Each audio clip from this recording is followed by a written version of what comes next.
Hej, mit navn det er Jesper Bremer, og jeg er spidskandidat for Liberal Alliance her til kommunalvalget, hvor der er valg på tirsdag. Så husk at stemme.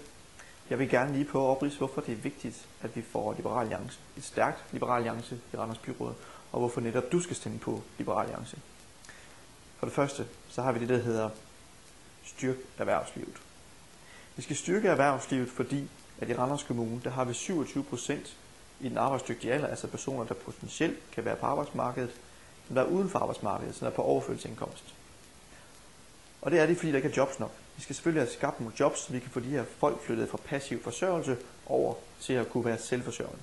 Det handler ikke så meget om, at vi skal have penge på kisbunden, for det skal vi selvfølgelig også. Men det handler også om, at det, der virkelig skaber glæde hos folk, det er altså at have noget at stå op til, have et job og kunne forsørge sig selv. Det giver ikke livsglæde, at man får en check stukket i hånden, og så sige, fred være med det, nu har vi i hvert fald sørget for dig. Nej, livsglæde bliver skabt igennem jobs. Derfor har vi et kæmpe problem i Randers Kommune. Vi har mistet en masse jobs, vi har ikke nogen fremtidsvisioner for, hvordan vi egentlig kan skabe jobs i Randers Kommune.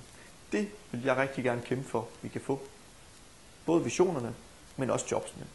Så vi skal have skabt en eller anden form for erhvervsmiljø, hvor vi i hvert fald kan få skabt nogle jobs, så vi kan få folk sat i arbejde. Det giver altså livsglæde. Punkt nummer 2. Forgæld ikke ungdommen. Randers Kommune har desværre igennem de sidste 10 år forøget sin gæld med 68%. Det svarer sig til, at hver borger skylder kommunen, eller kommunen har lånt på hver borgers vegne, omkring 10.000 kroner. Igen, det er altså en, der har steget med 68% over de sidste 10 år. Det er rigtig, rigtig mange penge. Det skal vi have gjort noget ved. Den her gæld skal vi ikke have skudt videre til næste generation. Nej, den skal vi altså tage os af nu. Det er uforsvarligt, at vi sender den videre til andre for noget, som de ikke får noget glæde af. Så vi skal helt klart have sat gælden på fokus, og vi kan finde pengene til det. Pengene er faktisk allerede i systemet. Det handler bare om, hvor kloge vi tænker det her system. Og det kommer til i punkt 3. Nærvær frem for bureaukrati. Over de sidste 30 år har man opbygget det i Danmark, man kalder et bureaukrati. Det vil sige, at alt skal dokumenteres, alt skal i regel sættes, alt skal følges. Så for alt, hvad der bliver lavet i det offentlige, der skal være et stykke papir, der følger arbejdsgangen. Det skal vi have fjernet. Det er ineffektivt, og det ødelægger den sunde fornuft.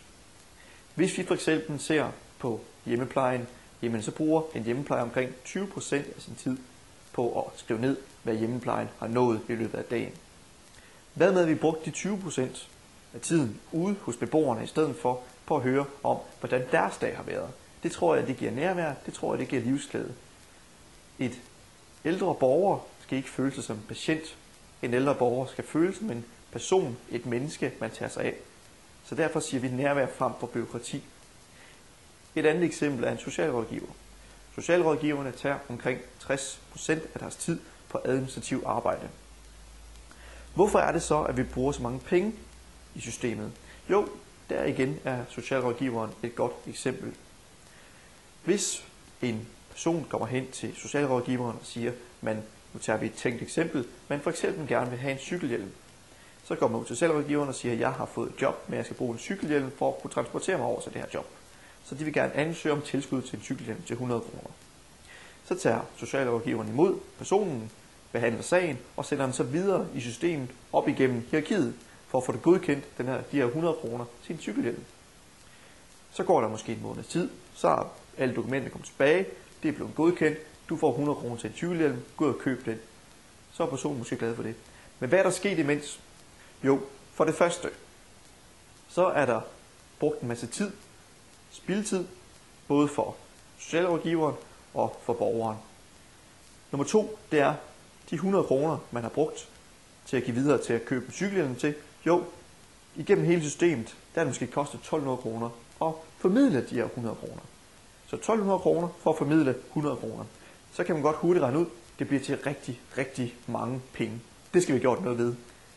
Vi skal simpelthen skåre alle ledene af, vi skal have skåret alt papirarbejdet af, vi skal have pengene ned i de offentlige hænder. Direkte ned i de varme hænder, så de selv kan gøre noget ved det. Derfor har vi meget, vi skal kæmpe for i Randers Kommune. Vi har en hård tid foran os, det indrømmer jeg gerne. Men jeg er klar til at tage spadestikket for det. Punkt nummer 4. Hvorfor skal man stemme på Liberal Alliance til kommunalvalget? Jo, vi har også de bedste valgkager. Så når det er sagt, så Husk at stemme på tirsdag. Husk at finde den orange farve. Det er vigtigt, Liberal Alliance de får et stærkt valg denne gang. Ellers så kan det godt blive nogle svære næste 4 år. Så husk at stemme på tirsdag. Vi ses helt sikkert derude.